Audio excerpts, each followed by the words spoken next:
Teddy Roosevelt's Square Deal. Theodore Roosevelt was a young governor of New York. Actually, he was not supposed to be president. He had been nominated as vice president to William McKinley, and McKinley was actually assassinated 6 months into his second term, and so that's how Teddy Roosevelt comes into power. Roosevelt's rise to power, he came from a wealthy family. He suffered from asthma, and because of that, that's going to drive him to do very demanding physical tasks to get him prepared for life. He took it as a challenge, and so eventually he gets into politics because most wealthy families did. That was kind of considered the thing to do. And he, again, as part of that challenge that he kind of gives himself, he is going to create a volunteer cavalry brigade called the Rough Riders. And his Rough Riders will be involved in the Spanish-American War. They will have heroic efforts at the Battle for San Juan Hill in Cuba during the war with Spain. And eventually, it's because of his military background and his wealthy family and his interest in politics that he is elected governor of New York, and then he becomes vice president. With McKinley's assassination, he becomes president, and so throughout his presidency, he tends to make kind of a name for himself. He has a series of exploits, kind of funny stories about him that gain the nation's attention. He does participate in boxing, and he loved to box with professionals.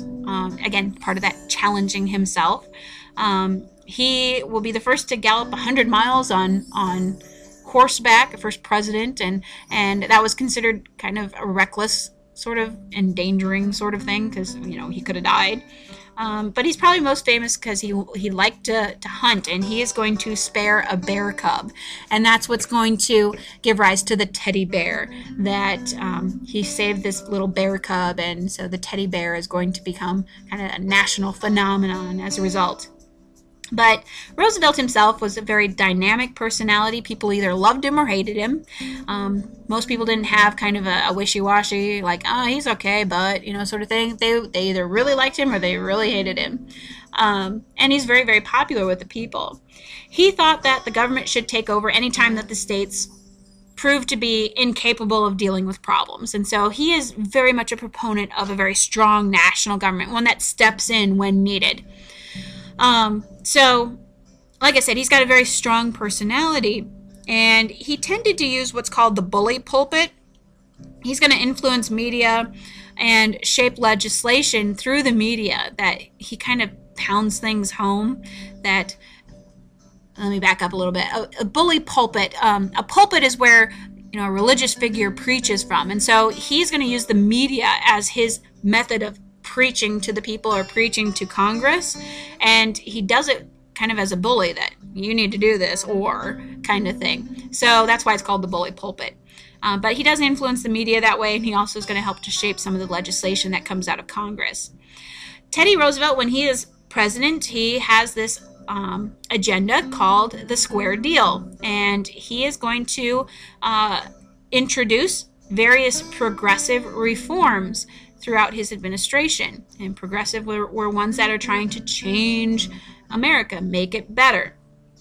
So he is going to use his federal power as the leader of the federal government, and he creates a very powerful federal government. So let's take the example of 1902. There's a coal strike, and the coal miners wanted a 20% raise. They wanted to have 9-hour work days, and they wanted the right to organize as a union. And when the coal company didn't let them do this or give them these things, they go on strike. Well, 5 months go by, and the coal supply is down, and places begin to shut down because they can no longer heat and fuel their places of business. And so Roosevelt is going to call both sides to the White House. He calls the union leaders, and he calls the company leaders. And basically, he becomes a bully. He threatens to take over the mines if the company leaders cannot figure this out, if they can't come to a compromise. And so he begins this process called federal arbitration, that he's going to put a commission together that's going to work with both sides to come up with a compromise and settle the dispute. The federal government's going to step in and fix the problem. And so they do come to this compromise. They come to a settlement where the miners would get a 10% raise, so it's half of what they wanted. They do get a 9-hour workday, but they had to give up their right to strike for 3 years. So they couldn't go on strike again for 3 years.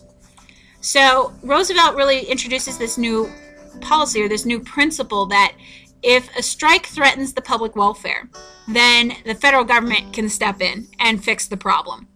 If it's just something that isn't going to affect the public or affect the nation, then they got to figure it out on their own. So he wanted to prevent any more strikes from happening. And so he figured that the reason strikes were happening is because these companies were getting too much control. They were getting too big on themselves. They had too much control. And so Roosevelt's probably most famous for trust busting.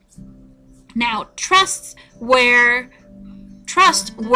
businesses that merged together, that you had major stockholders in several corporations that are going to turn over their stock to a group of trustees. So basically you had multiple companies saying, we are going to give this board of trustees control of our companies, and they will determine prices and all that kind of stuff. Well, these trusts, while it's great in principle, the problem is that it can be used to stifle competition. And if you get rid of competition, what happens to prices? Well, prices go up, because then they can make tons of money because there's nobody to undercut them. And so they take control of particular industries, and that causes a problem. Well, previously they had tried to control these trusts with the Sherman Antitrust Act. But remember, the language of the Sherman Antitrust Act was so vague that enforcement of it was very difficult. It doesn't really say what a trust is. It doesn't say how to handle it or anything like that. So the Sherman Antitrust Act really wasn't doing what it should. Now, Roosevelt felt that, not all trusts were harmful. Some were good, some were bad. Good trusts have a conscience, and they did not abuse their power. So he's not really after them. He's after the bad trusts that abuse the public because of their greed, that are not paying their workers enough, not seeing out for their workers' safety, that are jacking up the prices so that they can make more and more money. So he's going to go after those that he felt were really bad trusts. So one of those that he's going to go after is the railroad, and he's going to begin to regulate the railroad. One of the things that had tried to do this before was the Interstate Commerce Act. And this is going to prohibit the pools in which wealthy railroad owners could divide the business in a given area and share the profit. That these wealthy railroad owners went out and bought a bunch of land and bought it from the people for very cheap, and then they built a railroad, and then they make tons of money off of it because people come to the railroad for transportation of their goods. Well, the Hepburn Act is going to limit the distribution of free railroad passes, which was a very common form of bribery that was used within the railroad. So that is going to help regulate the railroad, so that way farmers and ranchers aren't going to be so upset about the prices. He's also going to work on protecting citizens and the environment. He is going to look into protecting citizens' health. He passes the Meat Inspection Act, which is going to have cleanliness requirements for meat packers. He's also going to pass the Pure Food and Drug Act, which said that you could not sell contaminated foods and medicines, and you had to have truth in your labeling of what was actually in your medicine or in your food. And what they found is that a lot of children's medication contained things like opium, which is highly addictive, can cause visions, hallucinations and all kinds of stuff.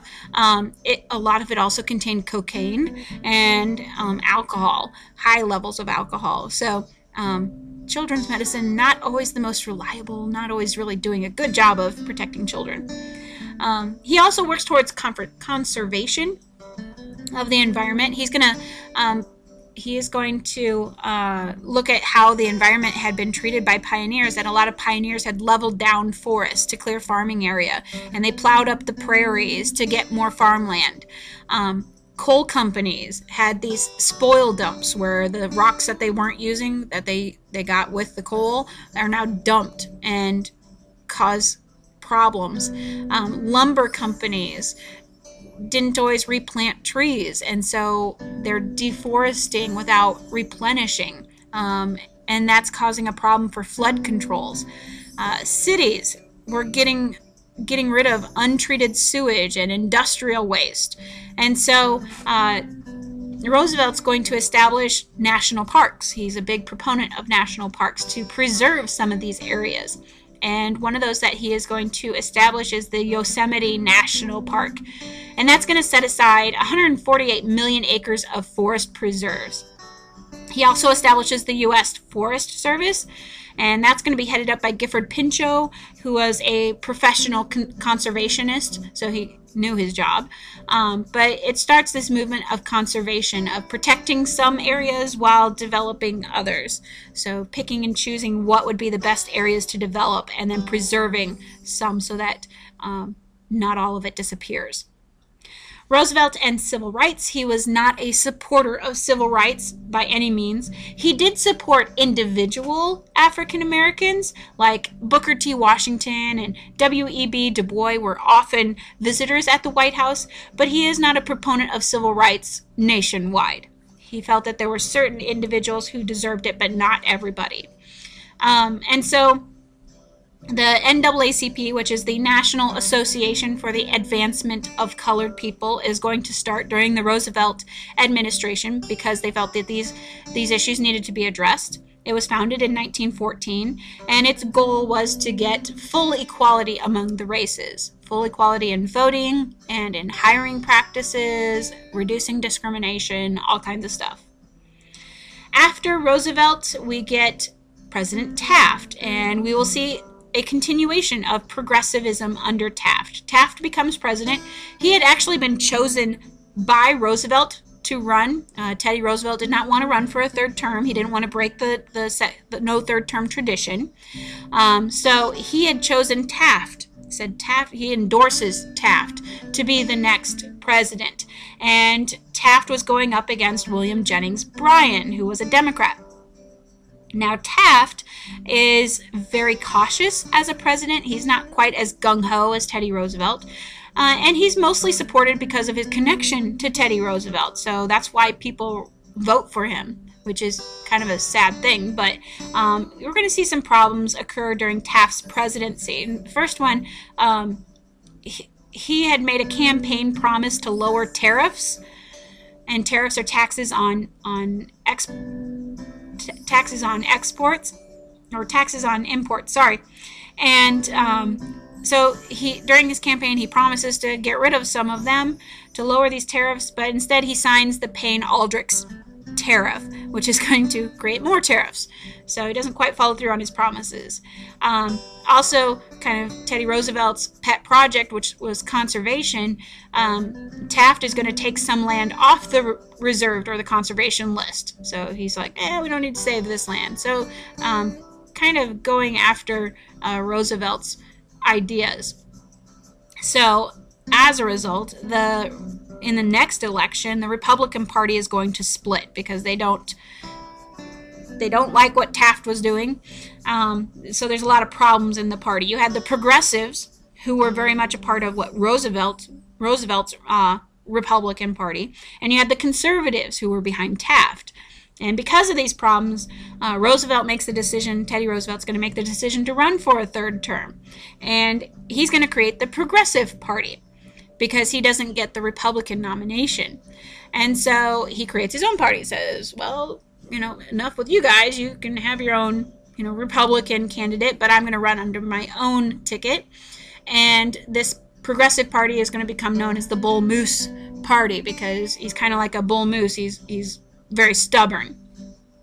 And they are running up against the Democratic candidate Woodrow Wilson. So when the election of 1912 comes about, it's kind of the first good chance that the Democrats have had to win an election since 1892. And the reason that they have such a good chance is because of this split in the Republican Party. And the split in the Republican Party divides the Republican votes, and that allows the Democrats to win, and Woodrow Wilson becomes president in 1912.